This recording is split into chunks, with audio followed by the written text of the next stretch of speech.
दोस्तों जियो financial service की बात करें तो देख सकते हो कि स्टॉक के अंदर आज कुछ गिरावट देखने को मिल रही है। लेकिन इस गिरावट के बीच में जो सबसे बड़ी गुड न्यूज़ निकल के आ रही है कि क्वार्टर वन के दरमियान एफआई और डीआई ने बहुत ज़बरदस्त खरीदारी की है। कुछ फंड हाउस ने 1% से ऊपर की स्टेक ले ली है, जिनका नाम अब शेयर होल्डिंग पैटर्न में दिखाई दे रहा है। और एलआईसी ने बहुत भारी निवेश किया है। तो रिटेल इन्वेस्टर इस समय फंस चुके हैं, उनके शेयर यहाँ पे बड़े फंड हाउस के हाथ में जा चुके हैं। इसका क्या मतलब है, समझने की कोशिश करेंगे इस वीडियो के माध्यम से। क्योंकि जिस तरह से बिजनेस बढ़ने लगा है, नए पार्टनर मिल रहे कंपनी को। पहले ब्लैक रॉक जैसा एक भरोसेमंद पार्टनर मिला और अब बजाज अलियांज से अलायंस ग्रुप इनके साथ हो चुका है। क्या कुछ बड़ा होने वाला है, समझने की कोशिश करेंगे इस वीडियो के माध्यम से। लेकिन फ्रेंड्स, उससे पहले अगर आप पहली बार हमारे चैनल पे आए तो चैनल को सब्सक्राइब कर दीजिए, एक बेल आइकॉन दबा दीजिए ताकि जब भी नया वीडियो बने पहला नोटिफिकेशन आपको मिले। वीडियो पसंद आए तो लाइक से जरूर कीजिए।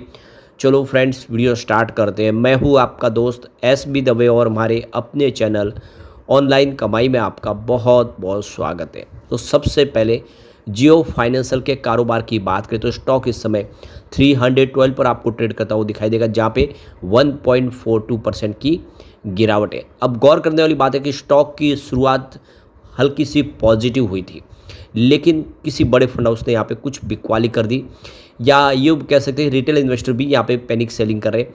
उनको लग रहा है कि रिजल्ट ठीक नहीं है, जबकि रिजल्ट काफ़ी अच्छा है और इससे बेहतर उम्मीद तो हम कर नहीं सकते, क्योंकि शुरुआती दौर में है इनके बिजनेस। इसका असर तो आने वाले समय देखने को मिलेगा। तो ये देख सकते हो कि यहाँ पे इस समय जो लोगों की नज़र है इनके शेयरों पे गड़ी हुई है, और आप देख सकते हो कि आने वाले इसमें जो फैसले हैं वो इसके लिए ट्रिगर साबित होंगे। तो 18 जुलाई को देख सकते हो कि जियो फाइनेंशियल ने NBFC और जर्मनी की अलायंस समूह के साथ में अपनी पार्टनरशिप फाइनल की है। तो ये देख सकते हो कि अलायंस यूरोप BV के जरिए भारत के गतिशील और उच्च विकासशील बीमा बाजार की सेवा के लिए 50-50% की पार्टनरशिप के साथ में आ चुकी है। तो ये देख सकते हो कि दोनों ही यहाँ पे पार्टनर बने और वो भी 50-50% की। यही रणनीति है जियो फाइनेंशियल की कि जिस पार्टनर के साथ में काम करे उसको 50% का ही हिस्सेदार बनाते, ताकि वो भी अपनी जिम्मेदारी अच्छे से निभाए, दोनों मिलके उस क्षेत्र में अपने कीर्तिमान नए स्थापित कर पाए। तो ये देख सकते हो कि इन दोनों ने मिलके अब एक जॉइंट वेंचर्स बनाए, अब बीमा क्षेत्र में कुछ नया करने की तैयारी है। तो ये देख दो कि दोनों का जो जॉइंट यहाँ पे स्टेटमेंट निकल कर आया है, यह पुनर्बीमा साझेदारी जियो फाइनेंशियल की गहन स्थानीय विशेषज्ञता और मजबूत डिजिटल उपस्थिति को अलियांस के मजबूत अंडरराइटिंग और ग्लोबल पुनर्बीमा क्षमताओं के साथ लाएगी। बयान में कहा गया था कि ये जॉइंट वेंचर्स भारत में अलायंस के मौजूदा अलायंस री और अलायंस कमर्शियल पोर्टफोलियो और गतिविधियों का लाभ उठाएगा। यानी बहुत सारा अनुभव है पिछले कई सालों का अलायंस का, और वो अब तक बजाज ग्रुप के साथ थे, लेकिन अब वो जियो फाइनेंशियल के साथ हो चुके हैं। यानी वो कस्टमर बेस जो उनके पास है वो अब ऑटोमेटिकली शिफ्ट हो जाएगा जियो फाइनेंशियल की तरफ। इसे अलायंस की ग्लोबल सेटअप, जिसमें उसके मूल्य निर्धारण, रिस्क सिलेक्शन और पोर्टफोलियो मैनेजमेंट की विशेषज्ञता शामिल है, जिससे कंपनी को फ़ायदा होगा। अलायंस 25 सालों से अधिक समय भारत में आप देखें तो बीमा क्षेत्र में काम कर रही है। जियो फाइनेंशियल और अलायंस दोनों मिलकर अब आप देख सकते हो इस क्षेत्र में कुछ नया करने को तैयार है। तो मजबूत अनुभव के आधार पर जो बीमा इकोसिस्टम का जो लचीलापन है वो मजबूत होगा, जोखिम को प्रभावी ढंग से मैनेज किया जा सकता है। और बयान में आगे कहा गया है कि ये जॉइंट वेंचर वैधानिक और नियामक अनुमोदन प्राप्त होने के बाद ऑपरेशन शुरू करेगा। यानी अभी जो रेगुलेटरी अप्रूवल है वो बाकी है, वो जैसे ही सारे मिल जाएंगे ये अपना कारोबार शुरू कर देंगे। इसमें आगे कहा गया था कि दोनों कंपनियों ने भारत में सामान्य और जीवन बीमा दोनों बिजनेस के लिए समान स्वामित्व वाले जॉइंट वेंचर स्थापित करने के लिए एक गैर बाध्यकारी समझौता भी किया। इस घटनाक्रम पर टिप्पणी करते हुए जियो फाइनेंशियल की तरफ से गैर कार्यकारी निदेशक ईसा अमानी ने कहा कि भारत में बढ़ती समृद्धि, बढ़ती वित्तीय जागरूकता और तेज़ी से डिजिटल अपनाने के कारण बीमा मांग में परिवर्तनकारी उछाल देखा गया। यानी इस क्षेत्र में ज़बरदस्त उछाल देखने को मिला, जिसका फ़ायदा कंपनी उठाने को तैयार है। यानी एक बड़े जंप के लिए तैयार है कंपनी। जियो फाइनेंस सर्विस ने आप देखो कि इस बार जो बिजनेस है वो भी काफ़ी अच्छा बताया। जो नेट प्रॉफिट कंपनी का साल दर साल के हिसाब से 4% की वृद्धि दिखाई है। तो बिजनेस अब धीरे धीरे पटरी पे आने लगा है। आप देख ही सकते हो कि पिछले साल 312 करोड़ का कंपनी का प्रॉफिट था, वो इस बार 324 करोड़ तक पहुंचा है। और यहाँ पे रिवेन्यू देखें तो उसमें भी वृद्धि हुई है और काफ़ी अच्छी वृद्धि हुई है। देख सकते हो कि यहाँ पे 417 करोड़ का रिवेन्यू था पिछले साल, जो बढ़ के 612 करोड़ तक पहुँच गया है, यानी 46.5% की शानदार वृद्धि रिवेन्यू में हुई है। नेट इनकम जो है वो देख सकते हो, वो भी 619 करोड़ तक पहुंच गई है, जो पिछले एक साल पहले 418 करोड़ के आसपास थी। तो बिल्कुल अब पटरी पे आ चुका है बिजनेस और तेज़ी से बढ़ने लगा है।